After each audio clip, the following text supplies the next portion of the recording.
Welcome back to Park Kids to Park Dads, episode 6, and today Mitch and I are gonna dive a little bit deeper into the trip planning aspect. You know, the do's and don'ts, some options that you might have, and just kind of give you some insight into what we think is either a good value or a bad value, and where you can kind of head.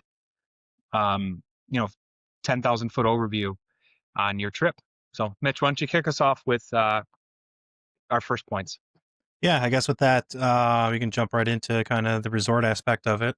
What you're looking for, whether it's a value, a moderate, or deluxe resort. Your values. You got Pop Century, the All Star Sports, All Star Music, those ones, and then the Art of Animation, which do have the family suites, which is nice for your larger parties and a little bit bigger room styles.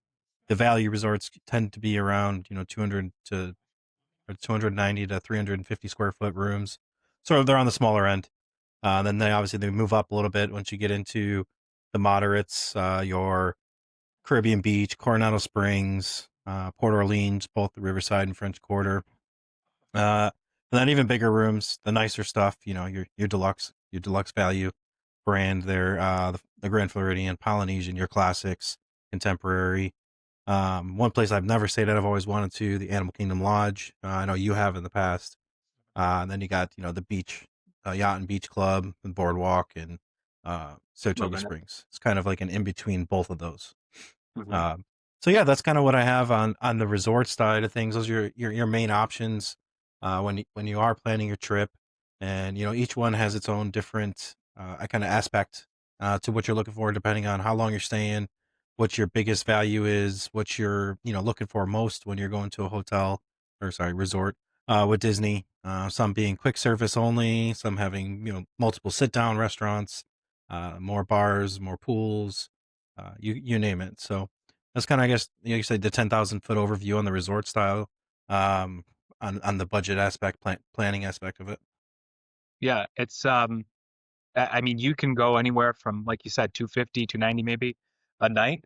Um, and you can grab, like at Old Key West, you can grab a two-bedroom villa for 1,400 a night, and you can go upwards into the 2,000s almost a night at Grand Floridian and um, contemporary, depending on the room size that you pick. Obviously, the bigger the room, the more space, kitchen, multiple beds. You can sleep 8 in certain ones, right? So it runs the full gamut um, across the board. And to Mitch's point, the thought process on the different amenities at the resorts, it varies in a huge degree. hmm So talk a little bit about the what you can expect to find at a value resort, Mitch. Yeah, some of the values, you got your basic transportation, you have buses, right? That's your kind of main transport there, with the exception of Pop Century, has the Skyliner to it. So that's a huge additive that they brought to the value resorts. That you can kind of, I believe you can go from Art Animation to Pop Century and hop on that. I've never stayed at the Art myself, but that that'll take you to Hollywood Studios, and Epcot as International well. Gateway at International Epcot. Gateway. Yep, there you go. So, Mhm. but most of all, you're just gonna have your standard buses to and from. As you get into the moderates, you get some boats, as well as you got your standard buses. Now, if you have a boat option to a lot of these the parks, odds are you won't have a bus transportation. So you're close enough where you can walk or take a boat. And then you get into the deluxe, you kind of have all three. So I know for And Wilderness the Lodge, monorail. yeah, Yeah. Wilderness Lodge, you got your boat, you got the monorail, or sorry, not the Wilderness, but you got the boat. And then if you get into Poly and Floridian, you can walk, you can take the monorail. So there's tons of different transportations. And then you get into like some of the food stuff. So your value resorts, you're gonna have your classic food court, quick style stuff, and then your moderates, you have a couple sit downs, with the exception of like boardwalk. I kind of falls in between, I think, a moderate and a deluxe, where you have, five restaurants right there for you. But then you get into like Caribbean Beach, you have two restaurants and a quick service. So it varies depending on what you're looking for, what's most important to you. Then you get into Glen Floridian and Contemporary, where you have walking access to the parks. So those are all kind of at your disposal, right? If you have park tickets, and then you have most of them have 3 to 4 restaurants. Some of them have character dining, so it's a little bit more of a splurgy destination resort than it is more of a hey, I'm just going to sleep in a bed and we're going to be at the parks all day. Right. No, I think it's a great call out. So, in my experience, I've done all three levels of resorts. Um, I tend to stick more in the moderate for a couple of reasons. Um, Price point being number one. But with a larger family, I need more room, which isn't something that's offered at the standard value resorts.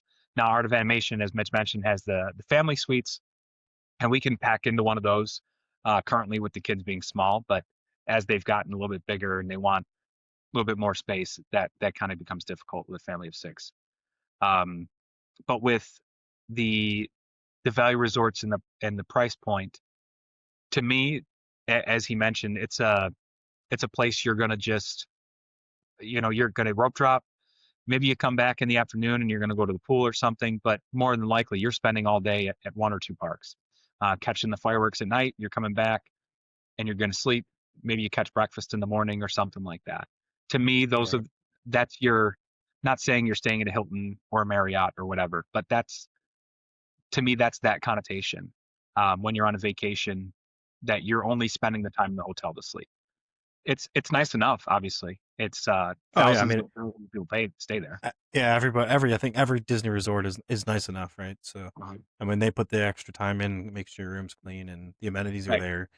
May not have a spa, but at Mhm. the end of the day, it's got all your basic needs and a little bit more. Right. And then you step up to the moderates, and then to where you start to get not so much theming as much as um, just like overall. Maybe theming is the right word. They're all themed generally in the values, but I feel like you get more of a sophisticated or higher end theming when you get to the moderate side. A little bit more subtlety, a little bit more class, a little bit more decoration, as Yep. opposed to like pow, it's in your face type of decoration that you get at the Yep. values. Level of Um, service too, I think from the cast mhm. members. You don't really have too much interaction outside of your front desk or cleaning services at your value resorts.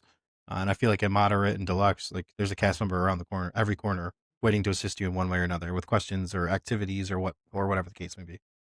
Yeah, and I think the pools are a step up at the moderates. For the kids, they all have the activity centers and all that kind of good stuff, which is Yep. great. Our kids both participated a ton when we just stayed at Old Key West recently. Um, so that was great. But I feel like you get that step up in room and just general feel, in my opinion. It just feels more put together, less in and out of a place somewhere you're going to stay for 5 6 days, and it doesn't feel like that the area itself gets old, Yeah. right? So, and Feels the like home. transportation, yeah, yeah, like it's a home away from home kind of thing. And the Yep. transportation um, with the boats is cool too. It definitely lends itself if you're doing parks every day that on your trip.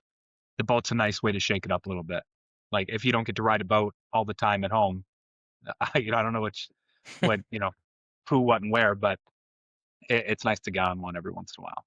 So, then what's your take on the deluxes as far as that goes? The staying on site. I've stayed at the yacht club as well as the contemporary. Uh, if I had to pick out of the two, I guess two different, completely different styles of resorts, Oh yeah. uh, and for different reasons. Your contemporaries are a little bit more your upscale, modern esque slash Bay Lake Towers, and then you got the yacht club, which it is what it means. You know what the name is. It's very beachy, relaxation. Have one of the best pools on Disney property with their splash park and um, pirate ship and stuff that they have there. Well, hello, kitty cat, meow. Uh, and then you got, I mean, the boardwalk, like I said, kind of falls in between both of those. Of the three, the boardwalk was my favorite, just because of I'm a big food and beverage guy. It's my background, my career style. So they have all the options for the restaurants, and and bars and pastries in the morning and that kind of stuff, and the general feel of being on the water, taking boats wherever you want to go, walking to both Hollywood Studios or Epcot. So, like, out of all three of those that I've stayed at, Boardwalk was my favorite. Have a great pool area, two quiet pools, community center, like you said. They have the spa, they have some nice shopping. So those kind of align with where I'd rather pay a little bit more and stay at a resort like that and save elsewhere, personally. Mhm. So, I get you. Yeah, I mean, I've stayed at Yacht and Beach separately. I've stayed at Boardwalk, I've stayed at Animal Kingdom Lodge, and I've stayed at Bay Lake Tower. So I've been through a handful, and they are all places that I could see myself staying even if I wasn't going to go to a park. hmm Now, you may say that's not, you're losing a lot of value, staying at a deluxe, not taking transportation to the parks, not using the walking paths or, all those kind of things. But I think that the areas lend themselves to be, we say resort, um, but they lend themselves to be a spot that you could do a bunch of different things every day, as long as you're willing to do some pool stuff, right? If you hmm take the pool away, then no, I couldn't do it. But as long as you're willing to lock up a couple days to the pool bar or the restaurants and just making yourself busy elsewhere, I think or excuse me, resort hopping um, is also a thing you do with the deluxes, you know. So although frowned upon, but yeah, I mean just checking them out, getting off, oh yeah, yeah, yeah, checking them out, not the pools. I just meant generally walking around Polynesian or walking around Wilderness Lodge and stuff like that. So getting lunch at Whispering or breakfast or lunch at Whispering Canyon, then you can go and grab a drink at the bar at Ohana's or whatever in Polynesian. So I think those areas lend themselves not only to the price point is there, and it is very expensive, but lend themselves to your spending time in the room in addition to the parks, right? yeah. And in my head, it's not the park, it's not the place you stay if you're getting back to the room at 10:30 at night and then you're going to rope drop at 7 in the morning. Um, I don't see the value there, but the places themselves are legitimately amazing. So Yeah, one of my favorite times was when I was working down there, and actually, I worked at the yacht club, so I was there on a daily basis at one point in time. yeah, But it was going to Polynesian. I'd get a pineapple drink from the tiki bar upstairs, and then go down to the beach on the waterfront and listen to the fireworks and watch the fireworks from Magic mhm, Kingdom because they play whatever show they have going on that night. They play it on the speakers, that are fake rocks and stuff. They're up in trees around you, so you can hear the whole show. You can see the fireworks, so I think it's a fantastic experience, and it's taking a step back and I guess making a memory of it and living right. in the moment as opposed to rushing through and it's just about rides. No, I think So that's a great call out. You get some more of that type of things at the deluxe areas as well. yeah, If you ever have the opportunity to take a walk around the boardwalk area, the boardwalk over towards the beach and yacht club, um, you're around that lagoon in that space, and there's the hammocks, there's the beach chairs. Now it's all roped off given the circumstances around the accidents with the alligators and stuff in the past, but um, it's a very cool and chill kind of area. You're on sand, very cool and chill area. They actually have a little wedding gazebo yep.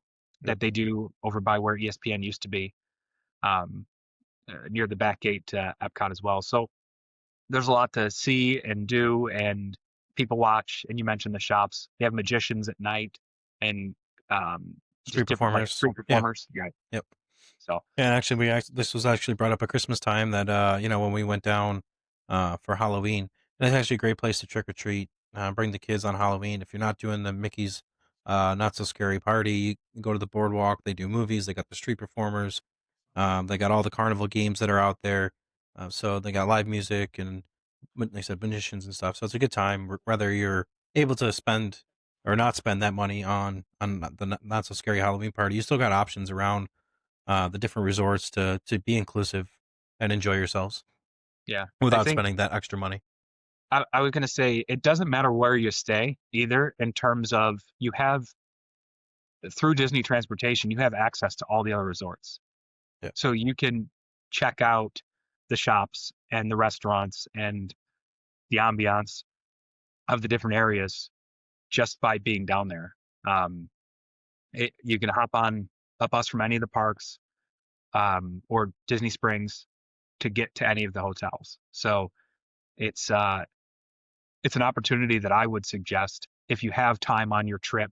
If you're down there for 4 days and you're going to do 2 park days, pool day and whatever, I would seriously suggest it. And they actually have demo rooms they'll show you too if you're Yep. concerned about that, or hey, I'd like to stay here, but what does the theming inside the room look like? Because you want it to be immersive, or you don't. Um, you you can just ask at the front desk, and the concierge will take you to a room. So uh, I think that's the next trip I take. It's going to be a short weekend one, I think, with my wife, and I think we'll do one park day, and then we'll do the next day we'll do some resort hopping before we catch the catch the flight at night. So should Easy be fun. turnaround. It's only a 3-hour flight. And it's not too bad. Yeah, quick, fast, and in a hurry. So with that, I'm going to kind of jump into some, I don't know if it's all cost savings or not, but pros and cons of, or just options of things that you can include or exclude from your trip. They're there for you. And, if you wanted to spend that extra cash, some of them are great options. And then other ones you can just leave out, and it's not going to make a difference if you have a good time or not. Hmm. So with that, I'm going to say, as we talked about bringing a cooler and stuff to the parks before, packing food and drinks to go to the parks, those are huge. And you can Instacart, you can DoorDash, you can garden grocer right to your room, or concierge, and pick it up from there. So they'll hold it at the resort for you. I think it's a huge cost savings when it comes to like our trips. Having so many people and doing pool days and those afternoon breaks. It's nice to be able to pack some snacks in the morning, come back to the hotel, grab a bite to eat, have lunch or whatnot, just with stuff that you have in the room, and and then even at dinner time, you don't have to go sit down in a restaurant. You don't have to go to the quick service and spend 20-25 bucks a person. You can DoorDash a pizza, you can DoorDash some Buffalo Wild Wings or whatever the case may be. So those options are there for you. Refillable mugs we talked about previously as well. Those will pay for themselves if you're staying on a resort property, a property resort. Those will pay it probably in the first day that you're there. You think it's 25 bucks or 30 bucks for the mugs nowadays, Like, yeah. and you'll pay that in 5 drinks, whether it's coffee or soda or hot chocolate or whatever the case may be. And that goes with souvenir popcorn as well. You brought that up prior. That's a big one for you and your family. Traveling off peak will be huge cost savings for you. January through February, late August to early September. Those are kind of the slowest times for Disney, and those will keep you know, fairly budget friendly. I mean, it's still Disney, still going to cost you 150 bucks to get in the park. But on the resort side of things, that's where your savings is going to come in. And then wait times will also be a lot lower, so you'll be able to get to do a little bit more in the parks without having to pay for lightning lanes or getting those passes. Um, After hour events, another one that's it's great to do. I think we've done them pretty much all of them at this point. At one point in time, whether it's been a 3-day or 10-day trip for us, with the Mickey's Christmas party, the Not So Scary Halloween party, the Animal Kingdom After Dark. I don't know what that one's actually called, but we participated in all of those at least once. But at the end of the day, I don't think we'll do them again per se. I think Mickey's Not So Scary was like 70 or 80 bucks a person. So it can be very, very expensive depending on your party size. Character breakfasts, I'm personally a fan of doing at least one. Don't have to, but it is $35 to $45 a person, maybe even a little bit more depending on where you're going. Like Cinderella's Castle is definitely on the higher end of that. So, what do you have out there, Adam? What do you got? Anything thrown in?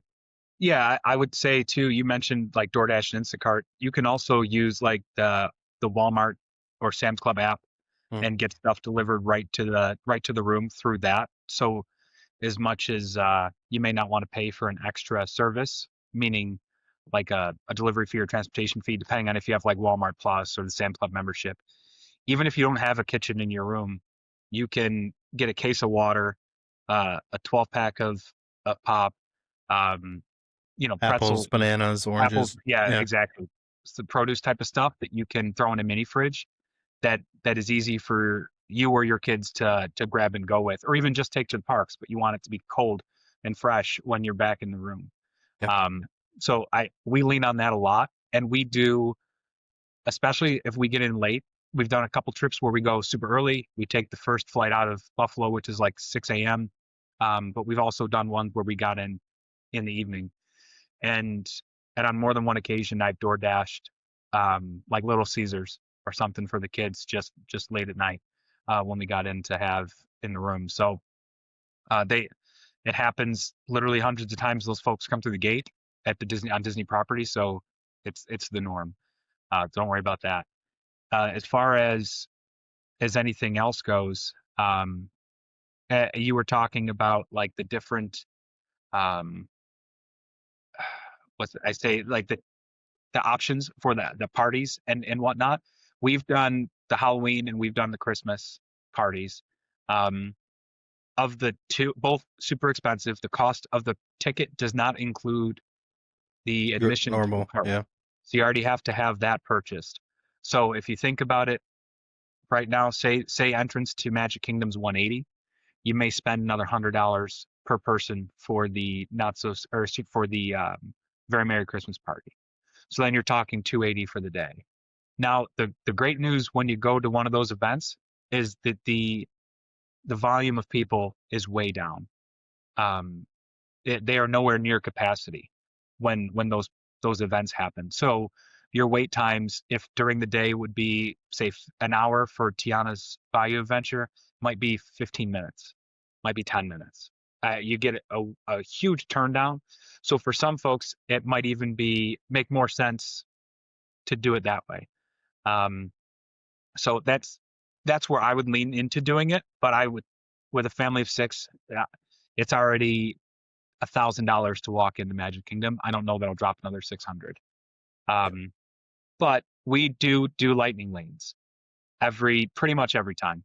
Um, it and my wife is excellent at keeping up with it as far as getting the Yeah. um, next items. She's on top of that, and uh, I just I build it into the cost of doing business as we do it.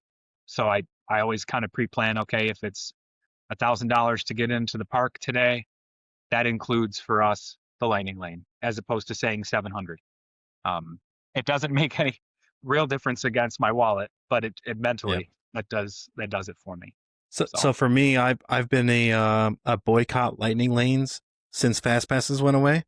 I kind of refused to buy them up until this last trip when you guys were there with us, or we were there with you actually, if you want to put it that way.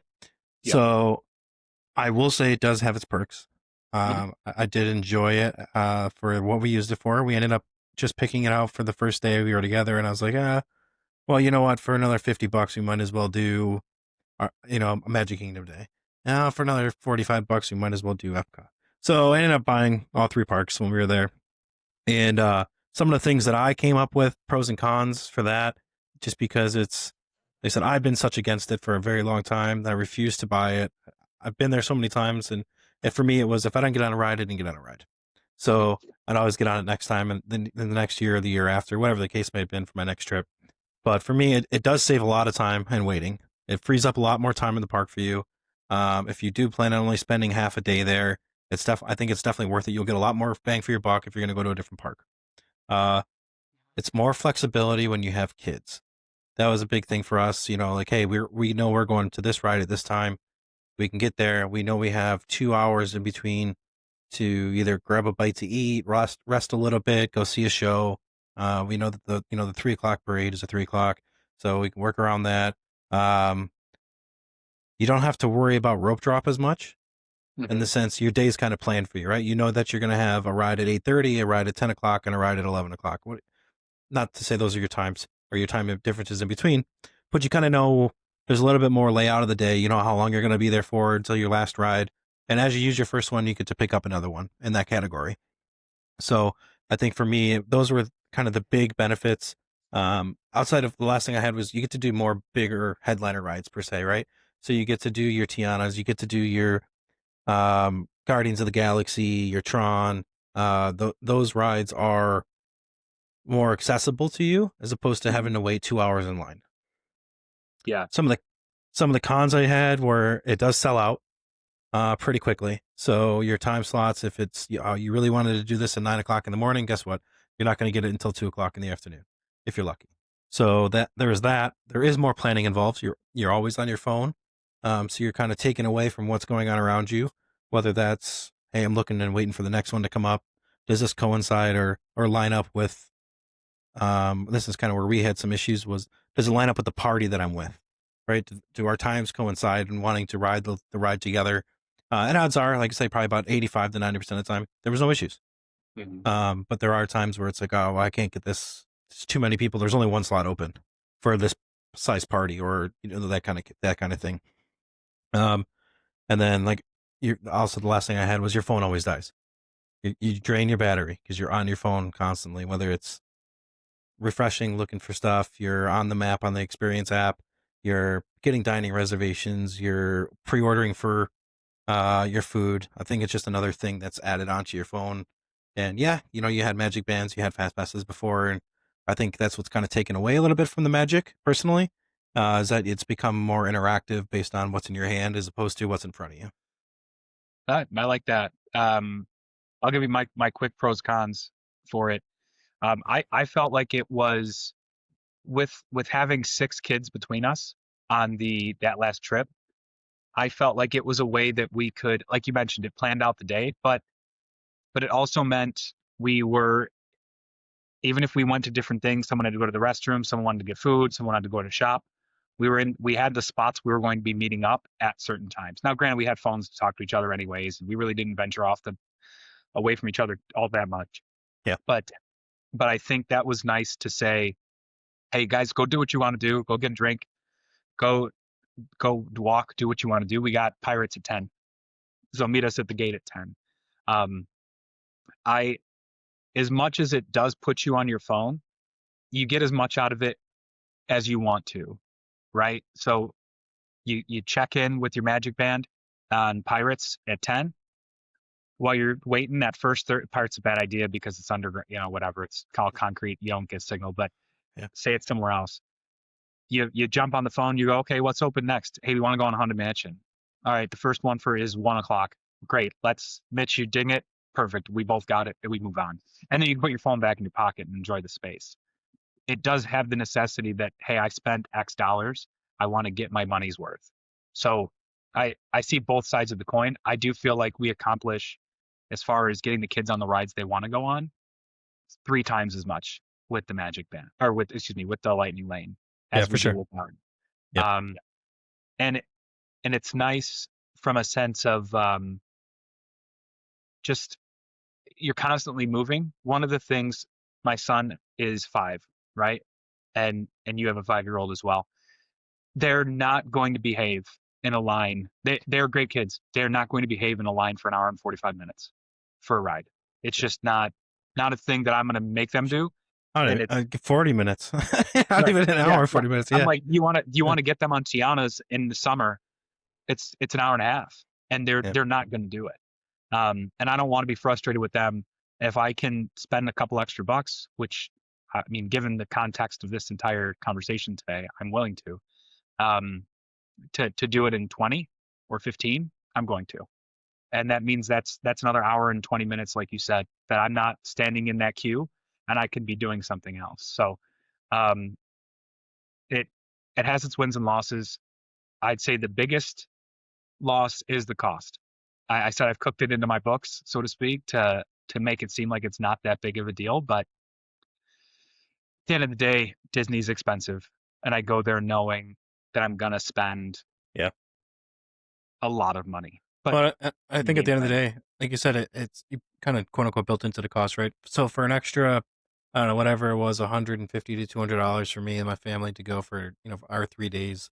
I think 200 is a little on the high side, but regardless, what it did save in time, and we got to do things together, so it worked yep, out really well for us and what we needed it. And even look at Remy, like I think Fief didn't want to go on Remy, or one of the kids didn't want to go on, yep. so James got to go Still back got on the with pass. us. Yep, Yeah. exactly. So it worked out really well when it needed to. Were there some frustrations on, like you said, you're trying to do it on a ride and hey, what's next? And you lose service, Yeah. and yeah, it can be a pain in the butt. That's for sure. So overall, I think it's definitely a good experience. For what I was, holding against it for many, many years, Hmm. it worked out well. Yeah, So I agree. I agree. It was worth what we used it for, and for the larger group, being 11 people every time we did something, I yeah. think it definitely had its perks. So I just had two quick other things that I wanted to touch on before we hop into trivia. Yep. Um, is that there were kind of necessities. You need to make your dining reservations well in advance. Make sure you're doing that. If you're staying on property, you get 90 days out. You need to make those dining reservations. Don't think, oh, I can just walk up to a counter or a restaurant and ask for a table for four, or a table for six, or whatever the case may be. Make your reservation. Make more than enough reservations. Make for multiple times. That way, you have 24 hours to cancel your reservation without penalty. So if the day before you're like, oh, well, this is what we decided on, you have up until that point to cancel that reservation without an issue. Um, and then the last thing I had was when you're booking a trip, always check the Disney website for their discounts. They run a lot of specials and promotions. And actually, that's the reason why we went our last trip was because they had the three park hopper or three park day price and the kids half off price at that same time. Um, so it worked out really well for us. It saved us probably $600 to $800 just on park tickets, because of probably $600 because of the special that they did have going on. So it worked out really well. But so make sure you're doing those two things to help you a lot along the way.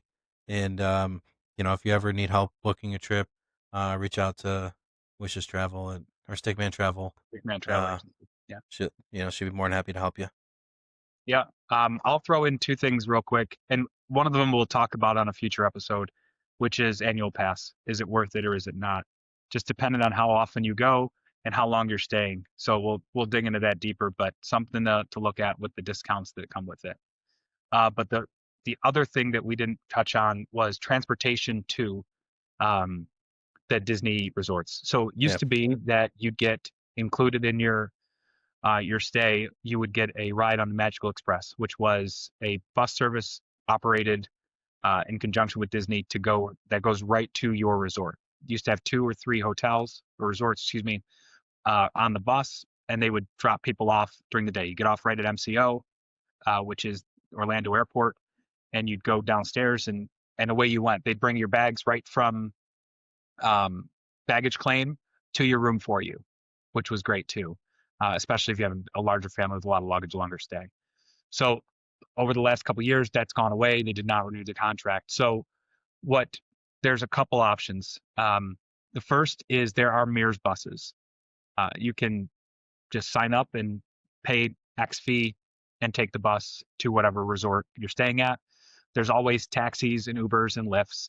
Um, it's roughly I think 70 to $75 on an Uber for four passengers. Depends on time of day and all that kind of stuff, but roughly 75 bucks. They have the minivans, which is the taxi service. The branded minivans will take you as well. Um, and then my mom uses a private driver that she uses when she goes there every time. It's in the same cost as an Uber, but she feels more comfortable using that driver service. Um, and then there's rental cars, and you can imagine it depends what you plan on doing on your trip, if that makes sense or not. Now, the last trip we went on, we did 3 days at Cocoa Beach and we did shopping in Orlando, and it made sense. I would suggest instead of using um, like the Enterprise or not a sponsor. None of these folks are sponsors. Uh, Not yet, Asham anyways. or Avis, and I mean, check those guys out. See if you can get a decent deal. But um, check out a Costco or a Sam's Club membership or any company that does travel plans. And I personally signed up for a Costco membership just for the rental car that I took last time. It was we had the rental car for 10 days. It was we grabbed a Sprinter van because we had 12 people because my mother-in-law was there as well. Um, but we had eight when we were doing our stuff at the beginning of the trip. So we got a Sprinter instead of just a Dodge Caravan or a Pacifica or any of those things. and it was almost $450 less through Costco's travel situation, and it was still a major brand. The membership was $50, so I spent 50 to save 400 essentially. So check that out if you are looking to do more than just the resort and the park itself. If you're not, then I wouldn't suggest it because there is parking fees and stuff like that dependent on where you're staying on or Yep. off property. So, Yep. but that's yeah. Nope. Go ahead. Just real quick to piggyback off that real quick. We did stay off property there our last time there. We stayed. My grandparents have a timeshare, so we stayed there right off International Drive. And what we did was we actually used an app called Turo, which is you're basically renting out somebody else's car for the week, and you have it parked at the airport for you. You bring it back to the airport when you're done, and I think all in all for the whole week we were there, it was $400. So inclusive Right. of fees and taxes and tolls and stuff. So like I said, it is great if you plan on going off property. Which like I said, we went grocery shopping. We had a 2-bedroom suite, with the kitchen and stuff. So we used it to go grocery shopping. We used it to go to your hotel. We used Yeah. it to go to the parks actually on some days where we didn't want to drive to a hotel or drive to TTC, Transportation Ticket Center, and park there and do that. So just another option out there, a little bit more budget friendly, but you do run the risk of you are using somebody else's car. So you got to get the insurance and all that kind of stuff if yours doesn't cover it, and then there is the chance of it breaking down and you having to work that out with the person that you rented from. Yeah. The odds are, Definitely. I mean, I had a 2022 Pacifica, so I had no issues. Now I haven't had any issues. I've used this app many times in the past, but I digress. No, that's good. I mean, that's just another way to navigate it. So there's with any Disney or any vacation generally, but any Disney vacation, you literally have a plethora of different options or ways to go. You can have your budget be very tight and still manage it, or you can splurge and take all of it in and have as many experiences as you want. Right?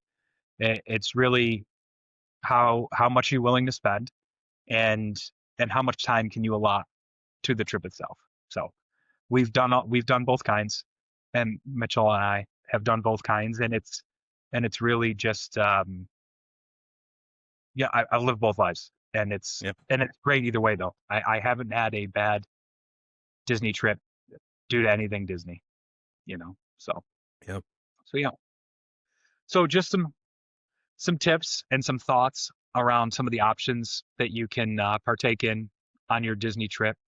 Do us a favor and throw a like, throw a comment down there if you want us to cover something specific or you have a question or whatever. We'd love some ideas from you.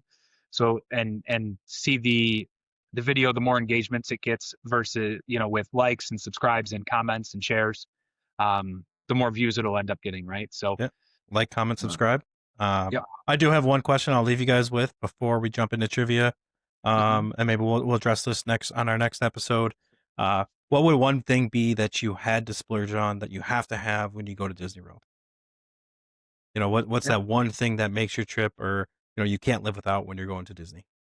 that's a good one. I like that. So all right, Cool. perfect. Well, you leave us that comment. And what we're going to do next is, um, so Mitch beat me in our first head to head. He got Just one more crazy. than I did. So, so what we're going to do is we're going to run it back. So this episode, I'm going to ask him some questions and then he'll get me next time. So last time I went with the longest duration rides and you went with the longest or the most Mm, people through a correct. ride per Yeah. day. So what I'm going to hit you with is shortest duration, the Ah, quickest, not speed, but the quickest rides. So from start to finish, it's the fastest or shortest rides in all the parks. So so we'll do the same thing. all If right. you Is get this from three past to strikes, present or these are all active rides. okay? Um, yes, they are all active.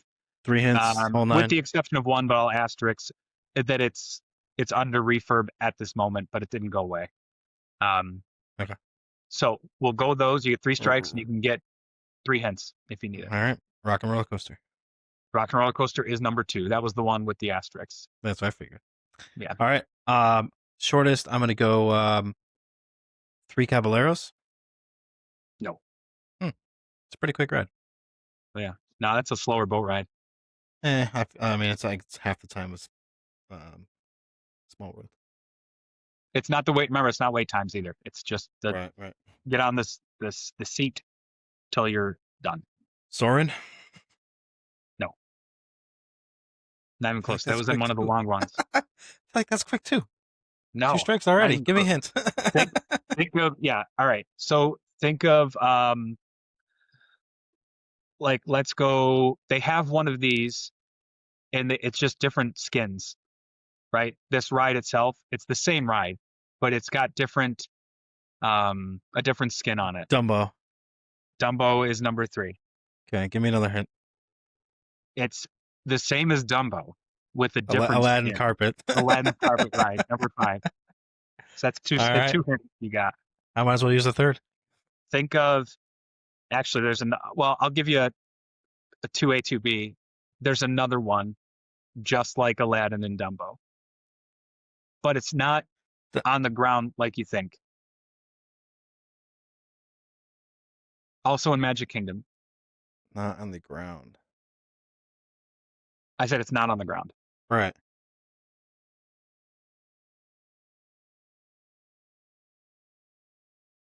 I'm gonna go carousel. Carousel Progress? No, the Oh, carousel. the Carousel. Okay. No, that is incorrect. So you Oh, got two strikes. Actually, you have three, but that's three. I'll give it to you. That's three. No, I'll give you one more shot. Not on the ground. What are you talking about? That's not a good hint. All right, I'll give you a different hint for different things. All right. At typical and Oh, any Astro theme park, Orbiter. Astro Orbiter. That is All correct. It's a right. double ride, but it's not on the ground. Yeah. All right. All right. Um, It's like what's in the air?